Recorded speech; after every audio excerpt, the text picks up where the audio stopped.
Hello दोस्तों, welcome to YouTube channel mastery classes. और हम पढ़ रहे हैं क्लास 11th की अकाउंटेंसी और चैप्टर 3 रिकॉर्डिंग ऑफ ट्रांजैक्शन। तो दोस्तों, हमने कर लिया था जनरल एंट्रीज, जनरल अकाउंटिंग के बारे में पढ़ा था अभी, ठीक है ना, कि वो क्या होते हैं और उनकी एंट्रीज कैसे होती हैं। तो हमने इसके बारे में पढ़ लिया कौन कौन से बुक ऑफ अकाउंट्स भी होते हैं और किस तरीके से अकाउंटिंग लिखी जाती है, वो फॉर्मेट भी एक देखा था। तो अब हम क्या करेंगे, अब हम कुछ क्वेश्चन करके देखते हैं, इसके न्यूमेरिकल क्वेश्चन, कि हम आखिर एक्चुअली बुक्स में किस तरीके से दिखाते हैं, ठीक है ना। चलिए शुरू करें। तो पहला एक केस लेके देखते हैं, केस वाइज करते हैं तो अच्छे से समझ में आएगा हमें। ध्यान से देखना, क्योंकि सारी अकाउंटिंग का जो बेस है ना, वो यही है। Goods purchased, purchase on credit for rupees 30,000, ठीक है। Goods purchase on credit rupees 30,000 from Govind trader on 16 May 2020, ठीक है। अब यहाँ से देखो, पहली एंट्री हमारी क्या है कि goods purchased on credit of rupees 30,000 from Govind trader. Govind trader से हमने गुड्स परचेज किए हैं 30,000 के। हमें इसकी डालनी है जनरल एंट्रीज। यहाँ पे लिखा होगा कि पास जनरल एंट्रीज करके लिखा हुआ क्वेश्चन में, और ये इस तरीके से आपको स्टेटमेंट दी होगी और आपको आप अकाउंटिंग इसकी करनी होगी, जनरल एंट्री डालनी होगी, ठीक है। तो सबसे पहले तो मैंने आपको पहले कहा था कि आपको ढूंढना क्या है कि दो अकाउंट, ड्यूल अकाउंटिंग सिस्टम है, दो या तीन अकाउंट हिट होंगे, तो आपको ढूंढने कौन कौन से अकाउंट हिट हो रहे हैं मेरे यहाँ पे, ठीक है। तो वो ढूंढिए आप, बताइए। बहुत क्वेश्चन कर लिए, अब तो आ गया होगा समझ में। पहला तो भाई परचेज किया है तो परचेज अकाउंट आएगा ही, ठीक है ना। चलो मैं डिटेल में लिख दे रहा हूँ ताकि आपको कोई डाउट ना रहे। परचेज अकाउंट है, परचेज किया हुआ तो क्या परचेज किया है, गुड्स परचेज किए हैं, ठीक है। गुड्स परचेज किए हैं, ये क्या है, इन्वेंट्री है मेरे। और इन्वेंट्री किस में आती है, एसेट में आती है, ठीक है, समझ गए। दूसरा, दूसरा अकाउंट कौन सा होगा, क्रेडिट पे परचेज किया है, क्रेडिट पे यानी कि उधार में परचेज किया, उधार किया है तो यानी किसका अकाउंट बनाना पड़ेगा मुझे, गोविंद का अकाउंट बनाना पड़ेगा ना, ताकि याद तो रहे भाई किससे कितना लेना देना है, हिसाब किताब तो रखना पड़ेगा ना। तो मेरे को बनाना पड़ेगा दूसरा किसका, गोविंद का अकाउंट, गोविंद ट्रेडर। गोविंद कौन है, क्रेडिटर, याद है ना अभी पीछे किया था, क्रेडिटर यानी कि लाइबिलिटी। समझ गए बात को। इस तरीके से हमें बनाने हैं अकाउंट इसके। अब समझिए चीज को, परचेज किया, परचेज किया हमने गुड्स, गुड्स क्या है मेरी इन्वेंट्री, इन्वेंट्री क्या होती है, एसेट। जब एसेट परचेज किया है तो क्या हुआ, मेरी इन्वेंट्री, गुड्स बढ़ गए, गुड्स बढ़ गए यानी एसेट बढ़ गई, एसेट बढ़ गई तो क्या होगा, डेबिट या क्रेडिट, एसेट बढ़ गए तो डेबिट होगा, ठीक है ना, यानी कि ये डेबिट हो गया, ठीक है। अब यहाँ पर गोविंद ट्रेडर, गोविंद कौन है, क्रेडिटर है ना, जिसे मुझे पैसा देना है, और ये क्या है, लाइबिलिटीज है। लाइबिलिटीज बढ़ गई तो क्या होगा, लाभ है हानि है, मुनाफा है मेरा नुकसान है, नुकसान है ना, नुकसान है तो क्या होगा, जब मेरी लाइबिलिटीज बढ़ेंगी तो क्या करेंगे, क्रेडिट करेंगे। कितना सिंपल है, डेबिट क्रेडिट तो पता लग गया हमें, अब क्या बचा, क्या है। अब तो हमें बस ये देखना है कि लिखना कैसे है और कुछ नहीं करना है यहाँ पे, वो हमें सब पता है, डेबिट क्या है, क्रेडिट क्या है। हमें तो प्रेजेंटेशन देखनी है यहाँ पे और कुछ नहीं करना है, ठीक है। तो प्रेजेंटेशन देख लेते हैं हम तो। देखिए, अकाउंट बनाने कैसे हैं। ये देखो मैं पूरा फॉर्मेट बना रहा हूँ, बिल्कुल पूरा, एक कुछ भी नहीं छोड़ रहा हूँ, ताकि आपको दिक्कत ना हो, क्योंकि आगे आने वाले क्वेश्चन में पूरी इतना बनाऊंगा नहीं, ठीक है। लेकिन आपको बनाना पड़ेगा एग्जाम में, ठीक है। तो मैं भी पूरा बना के दिखा रहा हूँ आपको, ठीक है। इस तरीके से बनाएंगे, ये होगा मेरा डेट, फिर यहाँ आएगा पर्टिकुलर, ठीक है, फिर लेजर फोलियो LF, फिर डेबिट अमाउंट, फिर क्रेडिट अमाउंट, समझ गए ना। अब यहाँ पर क्या लिखना है, डेट दिखनी है, बताइए डेट क्या है, 16/5/20, ठीक है, 16 मई 20। अब यहाँ पे क्या बनाया है, पहले मेरा क्रेडिटर, डेबिट क्या होगा, ये डेबिट हो रहा है, मेरा परचेज अकाउंट डेबिट हो रहा है, तो मैं क्या लिखूंगा, purchase account, purchase account debit, ऐसे लिखना है, बिल्कुल प्रॉपर इसी तरीके से लिखना है आपको, परचेज अकाउंट डेबिट। दूसरा अकाउंट क्या होगा मेरा, गोविंद ट्रेडर अकाउंट, तो गोविंद ट्रेडर अकाउंट, तो ये हो गया गोविंद ट्रेडर अकाउंट, ठीक है ना। तो यहाँ पर ये डेबिट है तो डेबिट में आ जाएगा 30,000 और क्रेडिट में आ जाएगा 30,000। तो यहाँ पर नरेशन लिखनी है, नरेशन में यानी कि डिस्क्रिप्शन इसकी, तो क्या है वो लिख दो, purchase of goods from Govind trader. ठीक है, गोविंद ट्रेडर। देखो जहां पर हम क्रेडिट में परचेज करते हैं तो वहां पर हमें क्या करना पड़ेगा, उस ट्रेडर का अकाउंट बनाना पड़ेगा जिससे भी मैंने उधार लिया, उसका नाम तो लिखना ही पड़ेगा, तभी तो पता लगेगा कि ये हमने किससे खरीदा किससे बेचा। अभी याद है मैंने पिछले वीडियो में बताया था कि अगर आपको एक अकाउंट पता लग जाए डेबिट क्या है तो दूसरा अपने आप पता लग जाए, कर दो क्रेडिट। देखो यहाँ पे मेरे को समझ में नहीं आ रहा, मान लीजिए कि गोविंद को क्या करूँ, डेबिट करूँ क्रेडिट करूँ, नहीं पता। परचेज मुझे पता है कि मुझे डेबिट करना है ये, ठीक है, परचेज पता है, परचेज को मैंने यहाँ डेबिट किया तो दूसरा अपने आप क्रेडिट ही तो होगा। सिंपल सा है ना, गोविंद को लिखो क्रेडिट मारो, खत्म कहानी, और कुछ है ही नहीं इसमें। ठीक है, कोई दिक्कत नहीं है इसमें। दूसरा देखते हैं।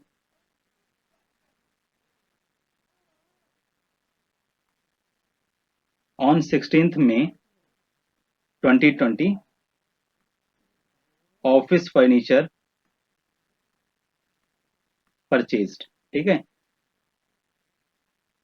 ऑफिस फर्नीचर हमने परचेज किया है for ₹25,000 and ₹5,000 is paid by cash. ठीक है, एंड बैलेंस 20,000 इज पेएबल।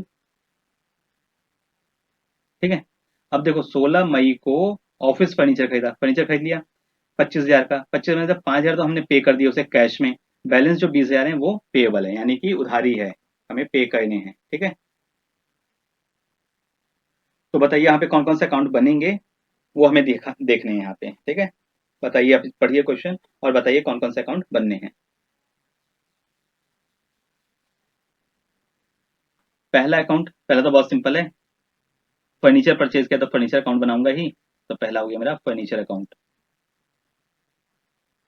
ठीक है, मैं एक एक चीज लिख के बता रहा हूँ ताकि आपको समझ में आए। ठीक है, दूसरा, दूसरे में देखो कैश पे किया है 5,000 तो कैश अकाउंट बनाऊंगा ना, तो दूसरा तो कैश अकाउंट बन गया मेरा, कैश अकाउंट।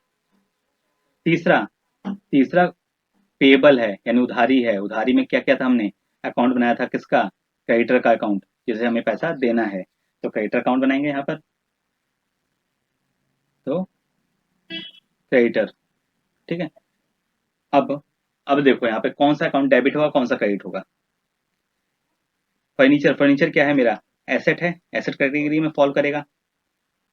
कैश क्या है मेरा, ये भी एसेट है। फिर क्रेडिटर, क्रेडिटर क्या है मेरी, लाइबिलिटीज हैं, लाइबिलिटीज। ठीक है, मान लीजिए मैंने गोदरेज से खरीदा है मटीरियल, ठीक है, गोदरेज कंपनी से हमने खरीदी है और यहाँ पर ये लाइबिलिटीज है। अब बताइए फर्नीचर जो है मैंने खरीदा तो क्या हुआ, बढ़ा ना, एज फर्नीचर मेरे बढ़े तो एसेट मेरी बढ़ी, एसेट जब बढ़ेगी तो उसे क्या करेंगे, डेबिट करेंगे। दूसरी तरफ मैंने कैश पे किया है, कैश पे किया है तो कैश मेरा कम हुआ, कैश कम हुआ यानी कि मेरी एसेट कम हुई, एसेट कम हुई तो क्या करेंगे, क्रेडिट करेंगे। ठीक है, ये प्लस हुआ ये माइनस हुआ। अब यहाँ पे गोदरेज जो है मेरा लाइबिलिटी है, क्रेडिटर जो है लाइबिलिटी है, लाइबिलिटी को क्या करेंगे, ये मेरी बढ़ गई है, क्रेडिटर बढ़ गई यानी कि ये क्रेडिट होंगी, मेरा नुकसान है ना एक तरह से, तो ये इंक्रीज हुई है तो ये क्रेडिट हो जाएगा। समझ में आ गया ना, ये 3 अकाउंट है, हमें पता लग गया क्या डेबिट होना है क्या क्रेडिट होना है। अब यहाँ पे लिखना है और कुछ थोड़ी ना लिखना है, चलो लिखें इसे, बनाते हैं जरा अकाउंट।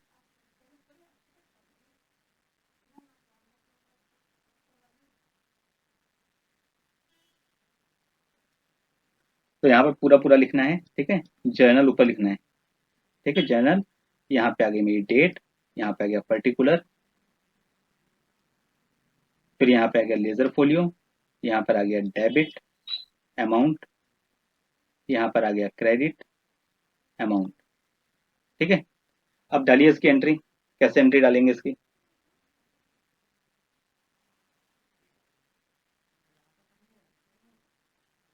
देखो पहले लिखेंगे डेट 16/5/20, सबसे पहले क्या है मेरा फर्नीचर है तो ऑफिस फर्नीचर अकाउंट डेबिट, ठीक है ना, debit office furniture account debit to, cash मेरा कम हुआ है तो कैश क्रेडिट किया था ना, तो कैश अकाउंट टू क्या, क्रेडिटर अकाउंट, क्रेडिटर कौन है मेरा, गोदरेज अकाउंट, तो गोदरेज लिख देते हैं, गोदरेज अकाउंट।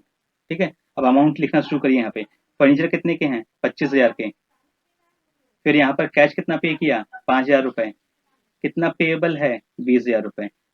यहाँ पर ये दोनों ना मेरे बराबर होने चाहिए। देखिए यहाँ पे भी 25,000 आ गया, यहाँ पर भी 25,000 आ गया, ये दोनों बराबर होने चाहिए, हमेशा याद रखना है। ये नहीं कि एक प्लस हो गया, एक ज़्यादा हो गया, एक कम हो गया, नहीं चलेगा। अब डिस्क्रिप्शन लिखिए इसकी, narration, purchase of office furniture from Godrej. ठीक है ना, समझ गए ना, कितना सिंपल है, यही डेबिट क्रेडिट है। अब इसका जब ट्रांजैक्शन, जब हम इंडिविजुअल अकाउंट बनाएंगे ना, तो इसे डाल देंगे फर्नीचर अकाउंट में डेबिट साइड में, इसे डाल देंगे कैश को क्रेडिट साइड में, और ये गोदरेज को डाल देंगे इसकी लायबिलिटी अकाउंट में, और फिर ये क्रेडिट साइड में। सिंपल, जनरल एंट्रीज हो गई, तो आपको अकाउंट्स में सीधा ट्रांसफर करना है। ये हो गई जनरलाइजिंग, ये जो हमने बनाया ना, ये हो गई जनरलाइजिंग। और जब हम इसकी पोस्टिंग इसके इंडिविजुअल अकाउंट में करेंगे, प्रिंसिपल बुक्स में करेंगे, तो हो गई पोस्टिंग, बस खत्म। यहाँ से पोस्ट कर रहे हैं तो वो हो गई पोस्टिंग, यहाँ लिख रहे हैं जनरलाइज कर रहे हैं, कोई डिटेल लिख रहे हैं तो होगी जनरलाइजिंग। समझ गए ना चीज को। तो अब हम एक क्वेश्चन जो हमने पीछे किया था, राज वाला, ठीक है ना, वो हमने वहाँ पे अकाउंट्स बना के देखे थे, तो ये क्वेश्चन हम पीछे से लेके आ रहे हैं, बहुत सारे क्वेश्चन इसी से हमने किए हैं। तो ये वाला क्वेश्चन जो है, जो हमने बुक ऑफ अकाउंट्स बनाए थे इसके, तो इसका हम जनरल एंट्रीज बना के देखते हैं कि कैसे होंगे। ठीक है, चलिए, इसे आपने कहीं नोट कर रखा होगा, नोट नहीं किया तो कर लीजिए। ठीक है, पहली एंट्री क्या है कि Raj started business of rupees 5 lakh, 5 lakh से उसने अपना जो है बिजनेस शुरू किया है। तो क्या आएगा, पहली एंट्री, डेट यहाँ पर है नहीं तो मैं 1 लिख दे रहा हूँ। ठीक है, आपको जब डेट होगी तो डेट लिखना पड़ेगा, नहीं तो फिर इसे ब्लैंक छोड़ सकते हैं। ठीक है, यहाँ पर डेट नहीं है तो हमने इसे ब्लैंक छोड़ दिया है। तो क्या था, बिजनेस शुरू किया है तो कैश अकाउंट से शुरू किया ना, कैश लेके आया है, तो कैश मेरी एसेट है, याद है ना, एसेट का अकाउंट बनाया था हमने, और एक कैपिटल अकाउंट बनाया था पहले पहले। ठीक है, आप वाली वीडियो जरूर देखना, और ये अगर कहीं नोट कर रखा है अपने नोटबुक में तो नोटबुक खोल लो साथ में, तो आपको समझ में आना शुरू हो जाएगा। तो कैश अकाउंट डेबिट होगा क्योंकि कैश है। दूसरा कैपिटल है, कैपिटल अकाउंट की एंट्री क्या होती है, जो कैपिटल मेरी जब बढ़ती है, कैपिटल जब बढ़ती है तो क्या होता है, एक तरह से मेरी लायबिलिटी बढ़ गई, लायबिलिटी बढ़ गई मतलब कि एक तरह से नुकसान है कि मेरी देनदारी बढ़ गई है, तो क्या करेंगे, क्रेडिट करेंगे ना, तो क्या हो जाएगा, to capital account, capital account. ठीक है, तो यहाँ पे लिख देंगे फिर 5 लाख, और यहाँ पे लिख देंगे 5 लाख। ठीक है, और यहाँ पे आ जाएगा बिजनेस स्टार्टेड विद कैश। ठीक है ना, समझ गए। अब दूसरी एंट्री क्या थी, कहता है open a bank account in state bank of India worth rupees 4,80,000। याद करिए, मैंने पिछली बार जो कराया था उसमें क्या बताया था, बैंक अकाउंट में पैसा कहाँ से आएगा, बैंक अकाउंट में पैसा आएगा कैश से। दो अकाउंट कौन से हो गए मेरे, एक तो बैंक अकाउंट हो गया, एक कैश अकाउंट हो गया। ठीक है, इसे कॉन्ट्रा एंट्री भी कहते हैं, तो उसे भी पढ़ेंगे हम आगे, कॉन्ट्रा एंट्री क्या होती है। तो यहाँ पर एक तो बैंक अकाउंट मेरा हिट होगा, दूसरा क्या होगा, कैश अकाउंट। याद है ना, पीछे दो अकाउंट बनाए थे हमने, तो एक तो बैंक मेरा डेबिट हो जाएगा क्योंकि बैंक में क्या है, मेरा कैश है। बैंक जो क्या है, एसेट है, एसेट जब बढ़ती है तो क्या होता है, डेबिट होता है। दूसरी तरफ कैश है, कैश भी मेरी एसेट है, वो कम हुई है, तो जब एसेट कम होती है तो क्या होता है, क्रेडिट हो जाता है। तो बैंक डेबिट हो गया, कैश जो है वो क्रेडिट हो गया। तो इसको कैसे लिखेंगे,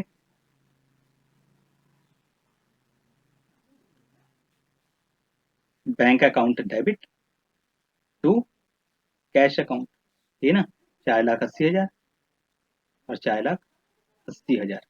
ठीक है, तो डिस्क्रिप्शन लिख देंगे इसकी, bank account open with SBI। ठीक है ना, समझ में आ गया ना, यहाँ पे बहुत सिंपल है। अब यही जो है पोस्टिंग हमने वहां पे लेजर में की थी, तो पहले ये जनरल एंट्रीज बनेंगी, उसका पोस्टिंग हो जाएगी। ठीक है, फिर क्या है, तीसरा तीसरा क्या कहता है, bought furniture of rupees 60,000 and cash was issued the same day. देखो, फर्नीचर हमने खरीदा और उसे कैश से मिले दे दिया, तो हमने वहां क्या बनाए थे, कौन से दो अकाउंट, फर्नीचर अकाउंट, क्या चेक दिया है तो चेक दिया है, तो यानी कि बैंक अकाउंट। तो यहाँ पर क्या है कि फर्नीचर अकाउंट है, तो फर्नीचर मेरा क्या है, एसेट है, एसेट बढ़ेगी तो क्या होगा, डेबिट होगी। अब बैंक है, बैंक से मैंने पैसा दे दिया, पैसा जब दे दिया तो मेरा जो कैश बैंक एसेट है, एसेट कम हो गई ना, बैंक से मेरा पैसा गया, बैंक अकाउंट कम हुआ, यानी कि एसेट कम हुई तो क्या हो गया, क्रेडिट हो जाएगा। तो मेरे दो अकाउंट कौन से बने, एक तो फर्नीचर अकाउंट बना, दूसरा बैंक अकाउंट बना। तो फर्नीचर अकाउंट एक तो मेरा बढ़ गया तो वो डेबिट कर देंगे, और दूसरा जो मेरा बैंक अकाउंट है वो कम हो गया है तो उसे हम क्या कर देंगे, क्रेडिट कर देंगे। तो आइए इसकी एंट्री कैसे करेंगे, तीसरा फर्नीचर अकाउंट डेबिट हो गया क्योंकि फर्नीचर मेरा बढ़ गया ना, एसेट बढ़ गई। दूसरा बैंक क्या है, मेरा कम हो गया, तो क्या हो जाएगा ये, बैंक अकाउंट, कितने से 60,000 से, ठीक है। तो ये हो गया मेरा डिस्क्रिप्शन लिखती है, फर्नीचर परचेज्ड एंड पेड। फिर क्या कहता है कि bought plant and machinery for the business of ₹1,25,000 and advance of ₹10 lakh paid in cash, ठीक है। अब क्या किया, 1,25,000 तो प्लांट एंड मशीनरी थी, फिर वहां पर 10,000 का कैश दे दिया, और फिर बैलेंस जो है रामजी लाल को क्रेडिट हो गया, क्रेडिटर बन गया हमारा वो, याद है ना। तो वहां पे हमने कितने अकाउंट बनाए थे, 3 अकाउंट बनाए थे। एक तो प्लांट एंड मशीनरी का बनाया था, प्लांट एंड मशीनरी मेरी क्या है, एसेट है। प्लांट एंड मशीनरी मेरी बढ़ रही है, यानी कि एसेट बढ़ रही है, तो क्या हो जाएगा, डेबिट हो जाएगा। फिर वहां पे क्या हुआ, कैश, कैश मैंने उसे 10,000 एडवांस दे दिया, यानी कैश जब पे किया तो मेरा क्या है, वो कैश एसेट है। तो एसेट जब डिक्रीज हो गई, कैश मेरा गया यानी कैश कम हो गया, एसेट यानी कि एसेट कम हो गई, और एसेट कम हुई तो यानी डिक्रीज हुई तो क्या होगा, क्रेडिट हो जाएगा, तो कैश अकाउंट क्रेडिट हो गया। फिर क्या हुआ, फिर बैलेंस जो है रामजी लाल को मुझे देना है ना, रामजी लाल को पूरा पैसा तो दिया नहीं है, तो रामजी लाल को जब बैलेंस देंगे तो रामजी लाल क्या है, मेरा क्रेडिटर है, क्रेडिटर यानी कि मुझे उसे देना है, तो ये क्रेडिटर बन गया मेरा, देनदारी है, यानी कि लाइबिलिटी है। और लाइबिलिटी जब बढ़ेगी तो क्या होता है, लाइबिलिटी का बढ़ने का मतलब एक तरह से मेरा नुकसान, फिर देनदारी बढ़ गई ना मेरी, तो फिर उसे हम क्या करेंगे, क्रेडिट करेंगे, ठीक है। तो आइए अब हम इसके अकाउंट बना के देखते हैं कि अकाउंटिंग में कैसे दिखाना है इसे। Fourth, plant and machinery debit हो गई है to cash to Ramji Lal. तो प्लांट एंड मशीनरी कितने की थी, ये थी 1,25,000 की, कैश मैंने उसे कितना दे दिया, 10,000, तो बैलेंस कितना रह गया, देखिए 25,000, 25 में 10,000 चले गए, 10,000 में से कितना बच गया, 1,15,000, ठीक है। तो ये हो गया, डिस्क्रिप्शन लिखिए यहाँ पे, bought plant and machinery from Ramji Lal, ठीक है, हो गया क्लियर। कहता है goods purchase from Sumit trader 55,000, goods purchase की है सुमित ट्रेडर से, यानी कि एक तो गुड्स अकाउंट मेरा बन गया, ठीक है, परचेज अकाउंट, और दूसरा क्या हुआ, सुमित से मैंने परचेज किया है, सुमित को मैंने कैश तो दिया नहीं, ना बैंक से दिया, ना चेक दिया, कुछ भी नहीं दिया, यानी कि मुझे सर देना है पैसा, यानी कि मेरी क्या हो गई, ये लाइबिलिटी हो गई। तो लाइबिलिटी के लिए फिर मेरे को सुमित का अकाउंट बनाना पड़ेगा ना, भाई सुमित को कितना लेना देना है उसका अकाउंट तो बनाना पड़ेगा। तो यहाँ पर हम सुमित का अकाउंट बनाएंगे, दो अकाउंट मेरे कौन से हो गए, एक तो हो गया परचेज अकाउंट, दूसरा हो गया सुमित का अकाउंट। तो यहाँ पर हो गया पांचवा, purchase account debit to Sumit account, Sumit trader, कितने, 55,000, 55,000, ठीक है। तो ये हो गया गुड्स परचेज्ड ऑन क्रेडिट, ठीक है, क्लियर। आइए देखें, अब ये लास्ट एंट्री है, goods costing ₹25,000 sold to Rajni enterprises 35,000। देखो यहाँ पे 25,000 का मेरा जो था गुड्स था, और उसे मैंने 35,000 में बेच दिया है। तो एक तो मैंने यहाँ पर मुझे पैसा मिला नहीं है, देखो कहीं पर भी नहीं लिखा कि कैश या चेक से मुझे पैसा मिल गया, जब पैसा मिला नहीं यानी कि मुझसे मिलना है, तो मुझे रजनी का अकाउंट बनाना पड़ेगा ना भाई, कि रजनी से मुझे कितना पैसा लेना है। तो ये कौन हो गई, डेटर्स हो गए, याद है ना पीछे बताया था मैंने, डेटर्स हैं, तो डेटर्स हो गए। दूसरा अकाउंट क्या बना मेरा,